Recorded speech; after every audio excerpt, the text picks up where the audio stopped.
Yeah, hi everyone. I hope all of you are doing good. And I'm glad to see you all turning up in numbers for this session, ChatGPT, and immediately after the lunch, and I can understand that. Yeah, so my name is Satya Prasad. You can call me Satya, and I'm working as a lead automation engineer at EPAM Systems, Hyderabad. So the topic for today's discussion, as you know, that it is a ChatGPT for test automation use cases. Please raise your hand if you have not heard about ChatGPT yet. So what we'll do is, we know this ChatGPT, or maybe we might have overheard from our friends or anything, the networking or anything. What we do today is basically, we consider this for some kind of a test automation use cases and how it can really help us, deliver the automation faster with some of the things like a quality, best practices in place. So having talked about the title, let's move on to the agenda. So the first three topics of the agenda, we quickly go through because they are more like introducing the ChatGPT and how does it work high level. We will not dive deep there because that's not the motto of this session. We will show the scope, and then probably we will move ahead with the fourth, fifth, and sixth points where we will try to understand some of the use cases from our test automation and how we can actually use this ChatGPT for those use cases. Okay, that one we will do both from the web prompt, right, of the ChatGPT, and also we will execute some API calls which are provided by OpenAI as a kind of API interface, and we will execute them, and probably we will try to tweak our prompt such a way that we get the best output from the model, GPT model or any model. And yeah, last thing we will anyway talk about the advantages and downsides of using the GPT, the current state that they are in now, and also I did not add a point. I will add some steps. I will show you a slide where how we can fine tune these models to fit our purpose, right? So we will talk a little bit about that one, and I was able to fine tune some of the already trained models from OpenAI successfully with my own data. That way I was definitely able to get more accurate answers and also more better answers for a lesser cost than what I do at the regular levels. And yes, if time permits, because we already have run out of time, I will show you a small AI chatbot which I developed using Python Gradio, and I will show you how easy it is to make use of this even for the testers like us using these GPT models. So having understood about that one, I'll not take much time to talk about myself. Satya Prasad Dakinedi, 14 plus years of experience into the automation at almost every layer of the application, and also end-to-end DevOps, continuous planning all the way to the delivery, and also the cloud solutions integration, cloud native and hybrid as well as machine learning. And recently I'm pursuing some kind of a degree related to this prompt engineering, where implementing the best practices of the prompt engineering to get the best out of AI. Yes, I have been working with EPAM for the last 5 years, and my favorite pastime is to hang out with the family. So having understood this one, let us go into the understanding of ChatGPT. As I said at the beginning, first three topics kind of a verbose, so please bear with me because they are kind of a definitions, right? We'll try to understand them. But as and when we move forward towards the demo, we will see more kind of a hands-on and as well as the screenshots, how it is actually giving us the response. So ChatGPT, you know about what is the definition, what it is. All we know, or it was introduced to us as a kind of a chatbot, right? We will move on to the other slides quickly. So as I said, the reason it became such a famous and the reason it created such a buzz is because of its ability to interact with the human being. If something is not such capable to interact with a human being in a natural way, why would it become a famous, right? So why 100 million users registered for this in the span of 2 months? Because of its capability. We'll see those capabilities in the rest of the slides, especially from the test automation perspective. So GPT, you know the abbreviation for GPT, Generative Pre-trained Transformer. So don't worry if you do not get the full meaning of that one, but I'll keep it simple. Generative is a form of an AI. The name itself is self-explanatory. You give some context to this and it will generate a natural and original content for you. Original content, there is no plagiarism there. Plagiarism is like copying somebody else's content.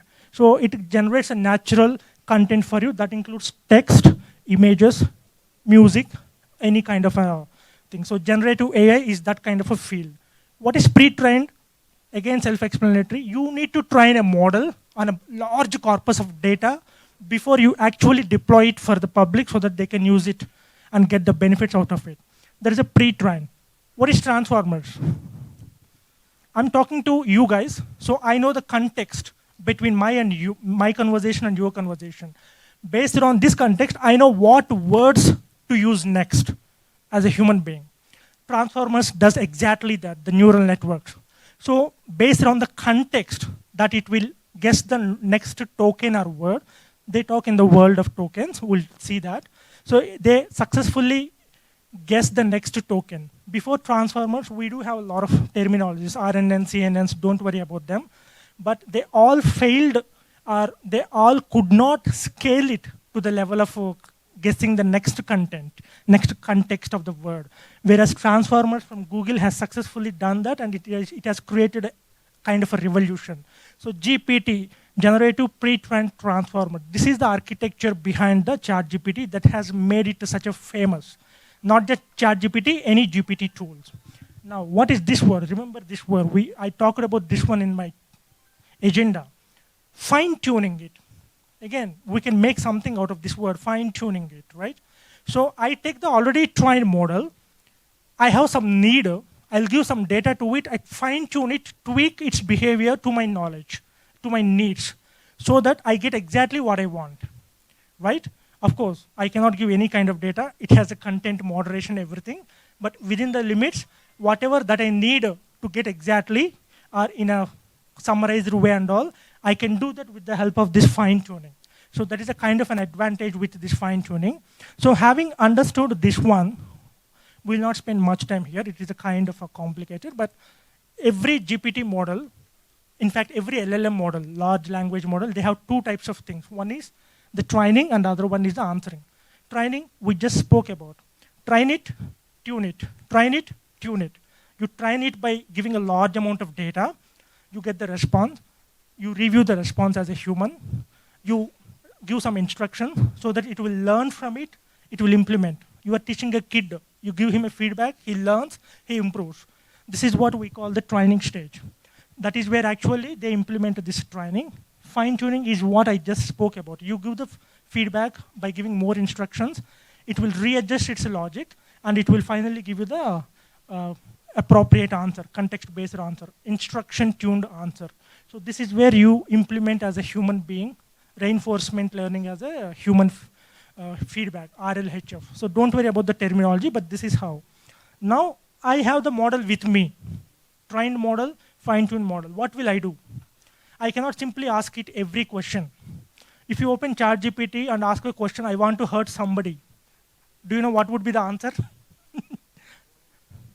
Yes. So it will flag that answer, and it will not provide you any answer. Rather, there are some kind of rejection rules where, based on some kind of a template, sorry, I cannot give you a plan to hurt on somebody. So why it is giving you that one? Because of this one. Whatever the prompt that user gives, it goes through some kind of APIs, moderation. Moderation, the word you know, right? It checks whether the content is as per the policies for the best usage of AI, better usage of AI. If it is okay, proceed further, generate the response. Again, that answer has to be moderated, right? Again, that answer is given to moderation content. That will be checked whether it is as per policies, etc. It is not containing any kind of illegal terms or any kind of things. And then if it is passing that check, the answer is shown to you. So this is a very high level thing that is happening when you put something to the ChatGPT and getting the response. So this is a very high level, it works. I hope you got this. Anyway, I will take 5 minutes to answer your question at the end. Now that we understood how does it work and some of the terminologies, what do we now is how I can use, as a tester, we think how I can use this GPT tool for my use cases. Remember two things I'm telling you here. ChatGPT, test automation, both are very big concepts. They are quite big. It is impossible for me to discuss all the use cases in this 40 minutes of time. So I started it with a few use cases. I will show you the scope, and I will leave that to you to take it to the next level. And I will show you that both from the web prompt and API prompts, okay? So the first thing is, as a tester, we wanted to generate some test cases for a given scenario. So what we can ask ChatGPT is, I'll show you both. I will execute this prompt on the web UI and as well as the API prompt. Okay, it's a very simple. I start with a simple thing and then we'll slowly move on to the complex and DevOps and cloud related. That's a different. So I asked this one to generate a set of test cases for me to test the login functionality of a web application with username and password has to be parameters. So as a tester, when we understand requirements, break them into features, and then come up with kind of stories, test cases, whatever it is, we definitely come across all these things, valid credentials, invalid credentials, and a lot more. Again, take a look at the ChatGPT response. In addition to giving valid credentials, invalid credentials, there are quite a lot of use cases that it has covered, something like a performance-related boundary test, and also the security-related test here. Okay, and also something related to the error handling and remember me functionality, etc. So how it is really helping us, the tester? You will anyway write the test cases, right? There are every chances that it can help you to think in the direction of something like an exploratory scenarios, right? Or to cover that kind of a functionality. ChatGPT is not to replace you, just for your information. It is to aid you to achieve the better implementation of the test automation, okay? So this is a very basic, simple. We didn't do much here. Let us try to tweak our prompts. No, I don't want that way. This is where the prompt engineering comes into picture. You don't need to write hundreds of lines of code to get the best out of AI. What you need to do is, you need to understand what kind of a prompts you need to give to the AI, such a way that you get the desired output. So what I'm asking here is, anyway you have written me the login test cases to write username and password. Give me in such a way that I need a tabular form where these are the columns, you can see, serial number, test case ID, description, whatever it is, and also tell me automatable scenarios or whether the scenario can be an automatable or not. You can add further strings here. If you are using a management tool like a Jira or anything, give me a way, give me steps to integrate these kind of steps, test cases, or to download those test cases directly into the Jira. It's quite easy for you, right? If you have everything written by ChatGPT, what you would probably do is you will try to go through and review them quickly and you will understand how easy it is for you doing. So what I will do is, I will quickly execute this one on the web prompt and in parallel on the API, and you will see how it is really helping us.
Hello?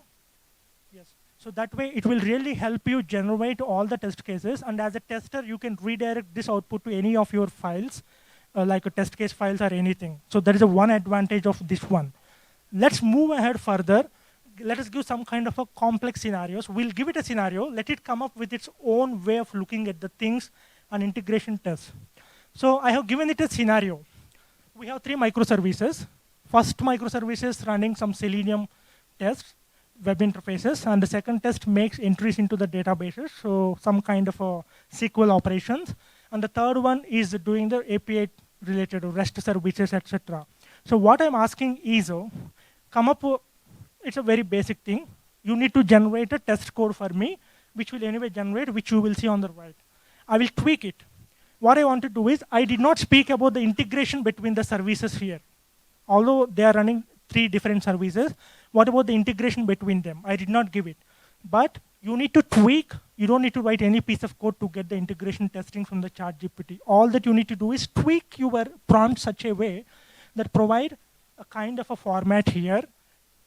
Tweak your prompt such a way that give me the integration test cases for these scenarios also.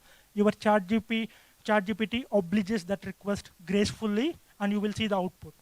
So for the earlier question, I think we got the output in the tabular format. This is what I was showing you, right? So let me show you the microservices scenario as well.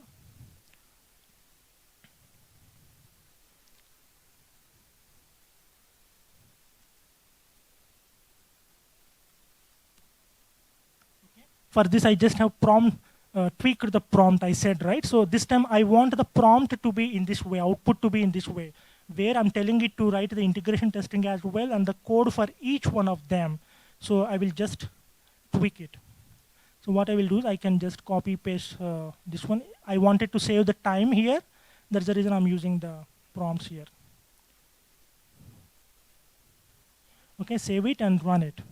So you will see how beautifully it will give you all the each service specific automation testing code and as well as the integration between them, and it follows the best practices. So you will get the output. Let it generate. I will show you the output.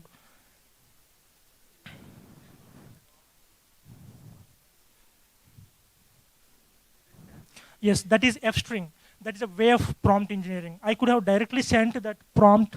I could have directly sent that string as an input to the function ChatGPT, but I don't want to do that because we don't want to create the dependencies.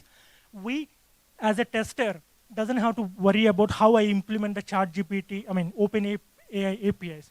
All that we care about is our scenarios and our requirements. That is exactly what we give as part of this text, the text above, sorry.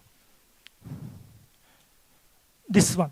This text you can maintain from your text file, from your any input to your file, any configuration files or anything. This is my scenario, give me the test cases.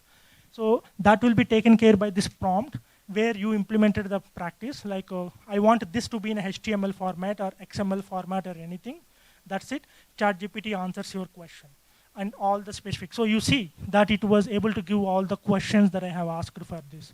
Individual services and as well as the test cases, automation code, and as well as integration code here. You can see, etc. So that way it is very good at listening to you and fulfilling your request. So we need to make it think. That is a chain of thought reasoning. We'll talk about that.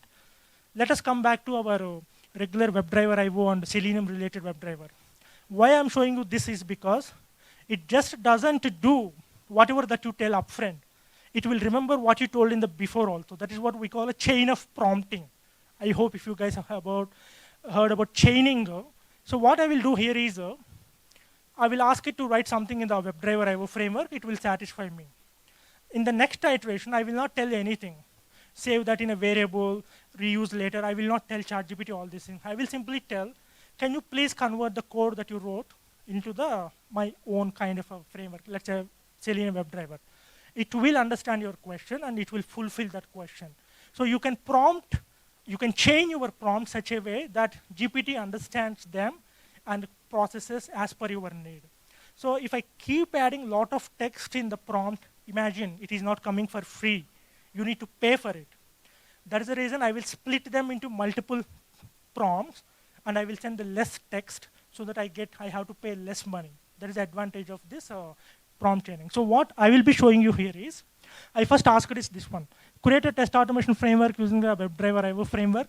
I want this to follow these steps. One is verify that assertions, basically validations. Second thing is implement the best page object model. And then third, take the screenshot. Again, this is pretty straightforward, but I told it in a step-by-step. It has to reason every step. Okay, once it does that, I ask it, convert the above code into the Selenium WebDriver with Java code with best practices. I did not tell page object model. I did not tell anything else. I simply told the best practices. It implements everything for you, which I will show you for WebDriver AO. And then I will probably skip it in the interest of the time. So I already have the prompt here.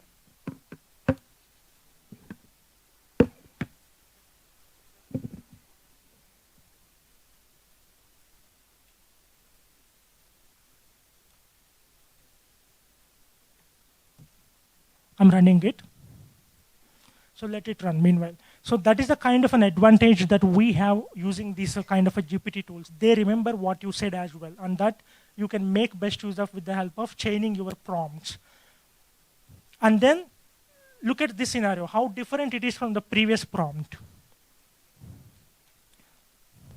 So you can tell ChatGPT to get the output in your desired format.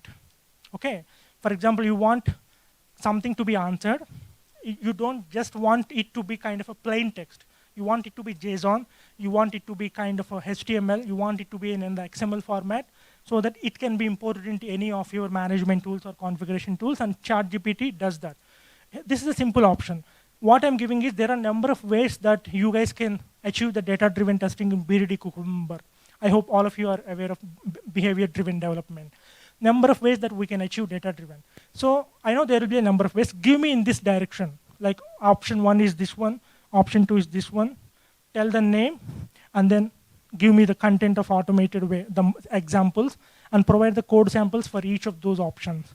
When I give it, the normal way that I may not be able to read the properly. Whereas if I get the options in a way, there is an every chance that it is in a human readable and you can easily import into any kind of the tool. So that is also the kind of an advantage. So you might have got the, you see, earlier I sent a request, the JavaScript.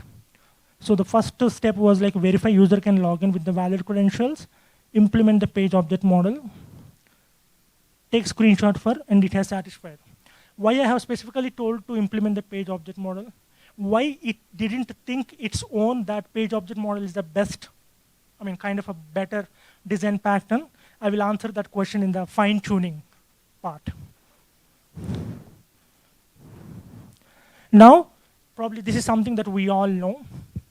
So give me a Docker Selenium grid. I need to bring up the Docker Selenium on a Selenium grid on a Docker setup, where my requirement is I can bring up any nodes, but I'm testing with one Chrome node, one Firefox node, and using Selenium 3.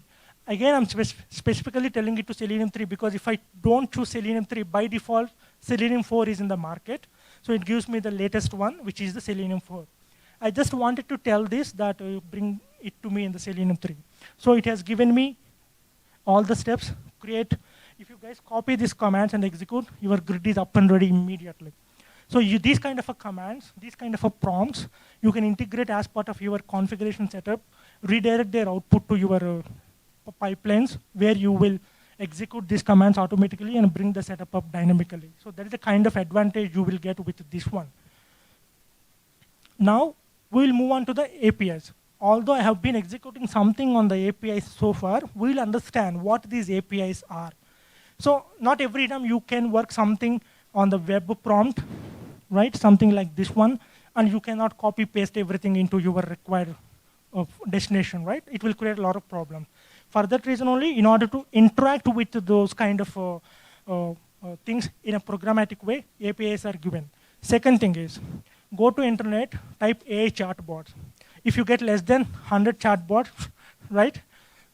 Maybe we are not searching properly. There are huge number of chatbots that are created by each and everybody. Even I will show you my own chatbot, although it's not so user-friendly user interface, but at least I'm able to create a basic. So why? It means I can integrate this GPT intelligence into my own frameworks or into my own applications with the help of these APIs. So we will take a look at quickly what are these APIs. So you can use these APIs to integrate the models into your product. That's what I said. Develop an entirely new application and help OpenAI explore the strengths and limits of this technology. It's like you found some kind of an issue with this API, you can report it to OpenAI so that they will fix, and they will also give you kind of an award like a, bounty hunter, somebody like, right? So that's a kind of thing. So these are some of the endpoints that they expose: models, completions, chart, edits, images. While most of them are self-explanatory, so this will list out all the available GPT models that you can use. Completion. Completion is like you asked a question, it has to be completed with a response. Chart. Again, on the similar lines, it will create a chart session between you and the other model, the destination, and it will create a chart. Edits. You can edit images. ChatGPT we may not use for images, but GPT-4 if you use, you can use images as well. And audio files, other components like fine-tunes, moderation, engines. I was talking about moderation API, right? So that is the endpoint we talk about. These are some of the latest models, GPT-4. Unfortunately, the moment I made this slide, at least I have to edit it 3-4 times because OpenAI releases model very frequently. So I believe this is the latest model, at least by last week. So if it is not up to the latest, try to understand that the kind of dynamic nature of the development. And inside GPT-4, where are we now? It is currently in the market, more capable than any other GPT 3.5 model. Sorry for the text being so small, but once I share, I believe that you will be able to get this from the official references as well. So in our free demo version, we are using GPT 3.5 Turbo, which is the most capable free model that you can use. And up to of course, the training model is 2021. You may ask me, what if I want to use the latest data? This is where you need to pay money, obviously. So it depends on your requirement. That is one thing. Or you can fine tune it such a way based on your requirements, something like a test automation, more requirements, and then get the data out of it. So that's where we can get the latest data as well. Now, how do you interact with the APIs? Right. So let me show you this code. If I show you this code, I'm 100% sure that you will hit me back. What are you doing with this one? Right? As a tester, I don't really have to worry about all these things. I give something, I want the response. So that is what this is talking about. You can implement it to any of your Python bindings or Node.js binding. All that you need is a kind of an AI, OpenAI package, and install that package. And whoever wants to use this model, they need an API key, secret access key, that you can generate. I already have added a slide at that deck, how you can actually create that. So I'm not spending time on that. Now, let me interact. This is how I was doing. So if you see my code, this is what I have actually made use of. So don't worry about the code. You will understand. The only thing that you need to understand, are you able to see this variable? Yeah, unfortunately, I cannot do. The reason is the cable was kind of, not advanced. The second thing is the screenshots are in black color. But I will share this deck. And at the same time, what I will do is, you are able to see this thing. So all these things are available in the documentation here. I think you are able to take a look at this the same way as in the PPT, right? Nothing is visible.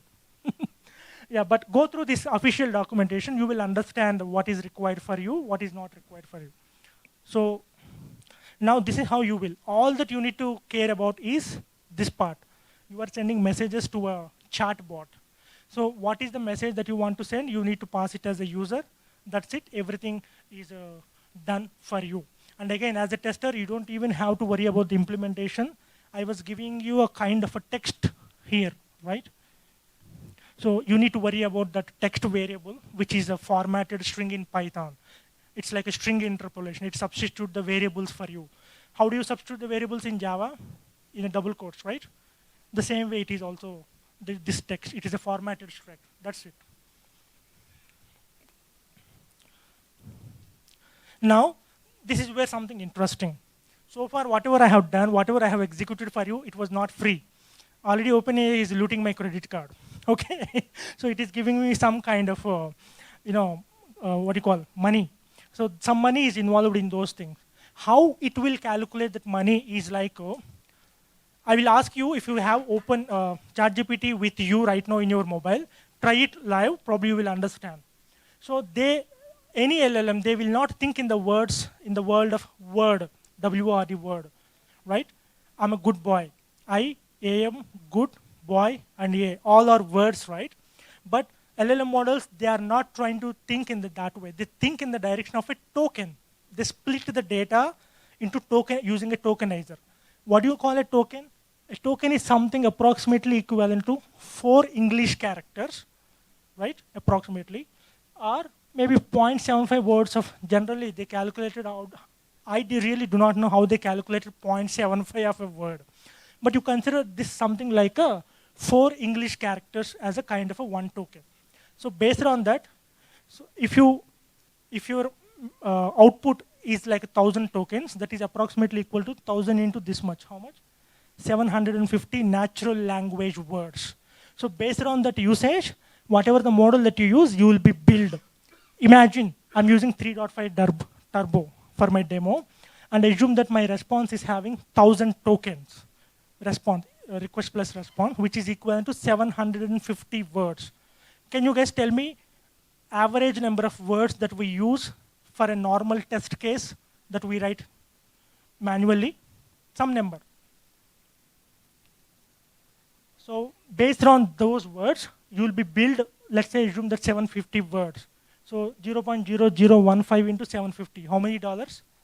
So if your request and response has 750 words or 1,000 tokens, you will be billed 0.0015 into 750. Please calculate how much it gives you. That way you will be able to calculate it. So I was telling you to open GPT in your mobile. Try reversing the word lollipop, L-O-L-L-I-P-O-P, and tell me the output. It will never give you a right output. How we will correct it, I'll tell you. Do you know ChatGPT has got Android and iOS apps? Anyone using them? You already have got the apps now. Try reverse the word lollipop, L-O-L-L-I-P-O-P. And this is where we want to fine tune. So far, I'm giving a lot of instructions. I'm telling it to implement the page object model, or I'm telling it some kind of a best practices to be implemented.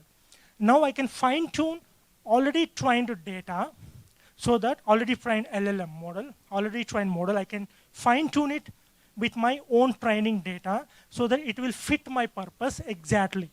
Why I need to do that? Because of this one. I'm talking to a GPT 3.5 Turbo, which is on the server, right? That's the reason my API requests are showing some latency. That's the reason every time I execute, I'm going back somewhere and coming back after a few seconds. Some kind of a latency is there. I don't want to hit that latency. For me, the kind of a response has to be spontaneous and everything. So you can talk about this lower latency request. Now, what is this token savings? I was telling, please use page object model as a best practice. Please use page object model as a best practice. It will be converted into some number of tokens, and I will be billed for them, right? What if I do not tell GPT, rather it gives me understanding my request that, okay, I have to fulfill this request in the GPT format. That is where you do this fine tuning for. So you will train it with your own data where that may have some kind of a page object model implemented. And when it encounters similar kind of a request, it will answer you automatically. So this time you are sending a very smaller request, smaller prompt, but you are getting the better benefits. So that's the advantage, the point number 3.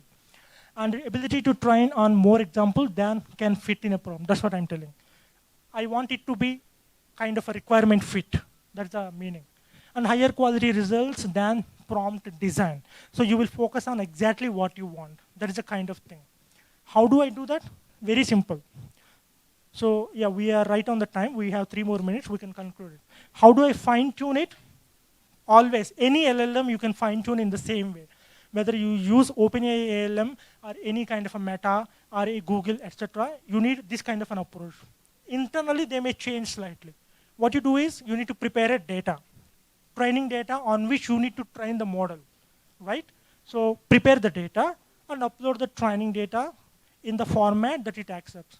These kind of things accepts a lot of formats like CSV format, TSV, XLS, JSON, or JSON files. And I am showing you a kind of a sample data which I was able to create. You don't have to worry about it. I'll share this. So this is the data that I use. Write a code to put data in a text field using Selenium Java code. And then I added a few more where I was talking about page object model. Little bit up. So I was giving this kind of a prompt to train this. This is a prompt, and this is a kind of a completion. So it will not copy paste this, by the way. It will learn from this and it will try to fulfill the similar request. That's what I meant to say. So you can give your data in any format. This is a JSON. So for all the people who cannot see, this is a JSON. You know the JSON document, JSON format, node, key versus value, key value, key value. So you prompt, send your prompt, completion, send your completion. This is your training data. It means you are training this with this kind of data. Now, once you train it, once your training is done, you need to create the model out of it. You have trained the model. You need to create a model ID so that you can reuse it. So this API from the OpenAI, the endpoint is finetunes.create. It will automatically create a tuned model for you based on the base model. So I will show you the log files using which how I was able to train it. So you see that I was able to pass a JSON file. So what it is doing is analyzing. Your file contains 10 prompt completion pairs. I give approximately 10. Generally, our aim is to produce 10th. Obviously, right? I need to train it over huge data. 10 prompts won't make sense, but just for the purpose of this one, I have collected this one. So what it will do is finally, it will try to insert some kind of a prompt separations and all. So don't worry about these delimiters and all. So what it says is your data will be written to a JSON L. Difference between JSON and JSON L. Anybody? Simple. JSON L is nothing but the JSON with the new lines inserted, line texted. Because the model requires the new line as a kind of a enter to the next line, okay? So once it is done, it will create a JSON L file. And when I execute this command, which I have shown you in the slide here, what it is doing is, it is creating a model for me. The file is uploaded. It is creating the model. I can get the status. Where is the model? After some time, I will get a model. So the default model it is using is query. Go ahead. It will generate a model for you. You will see fine-tuned model. I have given it, I have trained it with my own data, and I have generated a fine-tuned model. I can deploy it so that you guys can use it. Please do not chase me if you get the wrong answers, because I trained it with a very less data, right? But this is the process. These are the commands that you use to, so this is where you get the status. How I was using the previous models, GPT 3.5 Turbo, but I want to use my fine-tuned model. Don't worry, it has given me a model ID, right? I will use this model ID in my API calls. Everything I will talk to my own trained model. I will no longer talk to the models on the server. That way I will be able to interact with them. These are some of the advantages. So far, whatever the code that we have generated, they are aligning to the best practices. And I cannot guarantee you that they will run 100%. Our aim is not to get the code that is running 100%. Our aim is to get the code that is core part of the automation framework, something like a boilerplate code. Boilerplate code that repeats across the different layers of the framework. So you can get that piece of code quickly so that you can share that initial efforts. Second thing is, it will help you get the minimizing curve lesser, because the core part is already been taken care by your intelligent GPT model. While you can focus on some kind of an exploratory scenario, some kind of a corner cases for implementation, whereas the core part can be implemented by this one. And another thing is more reliable locators like CSS selectors in the source code. There can be a lot of advantages, but I don't want to make it more verbose. But what are the downsides here? Whatever the code that I wrote, it was written by ChatGPT here, generated. It is not executing the code, right? We need to execute them in kind of a runtime environment. We are not sure whether it was using some kind of a deprecated method, right? Because its data is cut off until the 2021, right? So after that, there might be a reason some methods may be deprecated. So it still may not be able to give you that kind of whatever the deprecated methods, nor does it have an efficient way to correct the problem. Yes, we need to look at these things this way. They are not for replacing us. They are there for aiding us to get the things faster and minimize the learning curve. So what is next with this one? Again, I told at the beginning I have to change the slides every now and then. The moment I submitted the paper till date, I changed the slide quite a times. At that time, GPT was not there in the market. Now it is in the market. At that time, ChatGPT for Android app was not there, but it was released in the month of August. Now ChatGPT for iOS is already deployed. I think all iPhone users are using it. Bing Chat, as you know, Microsoft is the guy that has invested into the OpenAI. And OpenAI uses the Microsoft supercomputers from the Azure cloud for all its deployment. So obviously they integrated the chat capabilities with the Bing. With the help of Bing Chat, you can talk to the latest internet data. Whereas if you use those models, your cutoff date is 2021. So that is another thing. So these are some of the references, and this is the additional info. And I will take a moment to show you the chatbot that I created, where all the method that I wrote here, I have kept you in a Gradio, which is a Python UI creation interface. So don't worry about it, it's a basic. All that I wrote is these 3 lines of code. So let me execute this. Yeah, I'm done. Yeah, actually we started 5 to 6 minutes later, but I'm done the moment. Yeah, so it will generate a code for me. So meanwhile, you can ask questions. Anyway, this is out of the context, out of the syllabus. If you have any questions, I'm happy to answer. Yes. Yes. Yes. You are talking about my fine-tuned model? So that fine-tuned model, when we implement them with the help of them, it gives us a public URL, right? Because I created an account with OpenAI, right? It gives me an ability to expose it using public URI, or I can upload it to a cloud interface and I can expose that URL. You know, when we implement it on AWS or anything, they give us some kind of URLs, right? That way also they can expose that endpoint using which I can talk to the model.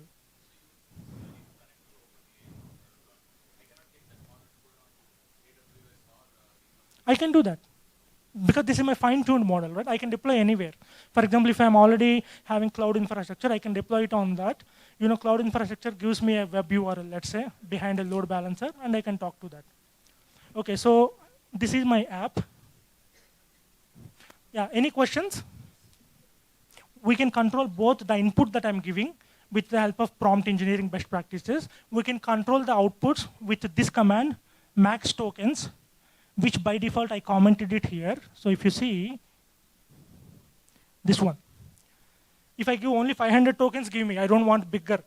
I can enable that. You see this one. So yeah, this is my AI chatbot. So I can give an input here and I will get the response here. I agree that this is not so user-friendly, but with a simple 3 lines of code, using those OpenAI, I can integrate those GPT models into almost everything. So give it a try. There is a lot of things that you can get the things out of it, and I'm 100% sure that you will definitely enjoy this. That's what. Thank you very much. Any more questions? Yeah, thanks.